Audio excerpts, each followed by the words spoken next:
고압선을 직접 손으로 다루는 전기 노동자가 3년 전 백혈병으로 숨진 뒤 얼마 전 산재 인정을 받았습니다.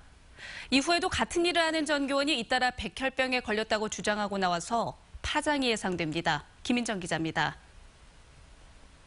3년 전 급성 백혈병으로 50대의 생을 마감한 고압선 정비 근로자 장모 씨는 최근에야 산업재해를 인정받았습니다. 25년 이상 22,900V 고압 전류가 흐르는 전기선과 매우 가까운 거리에서 작업을 수행하며 유해 요인인 자기장 등에 노출돼 백혈병에 걸렸을 인과관계가 인정된 겁니다.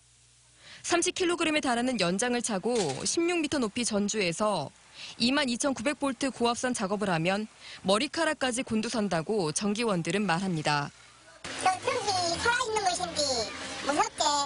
항상 무서운 거예요. 저거는 저승사자니 저승사자. 우리한테 저승사자니. 이렇게 위험한 활선 작업을 하며 다치거나 아픈 경우는 이외에도 많지만 고통을 호소했다 더 이상 일을 하지 못하게 될까 봐 참고 일하고 있는 경우가 많은 게 현실입니다. 첫 백혈병 산재 인정 소식이 알려지자 20여 년간 고압선을 다루는 일을 하다 10년 전 백혈병에 걸린 62살 임모 씨와 22,900V 변전실에서 근무하는 순천의 한 노동자도 용기를 내 백혈병 투병 사실을 털어놨습니다. 백혈병 치수가 너무 높아가지고 한 8만 정도 올라가고 그래가지고 큰 병원에 가라 해서 서울로 올라왔어요. 지금 계속 항암제 치료를 받으면서 생활을. 비인두암에 걸린 다른 활선 작업 노동자도 산재를 신청하기로 했습니다. 이게 시식년까지 전이가 돼갖고 월급 가는 것은 아예 안 보였죠. 방사선 치료를 36번 하고 항암 치료를 6번. 아직 산재는 한 건밖에 인정되지 않았지만 특정 업종 종사자들 사이에서 백혈병이 잇따라 발병된 건 매우 이례적인 일입니다. 통계에 따르면 우리나라 남성 백혈병 발생률은 인구 10만 명당 약 6명 정도고 40, 50대 남성에게선 3.9명에서 4.3명 정도입니다.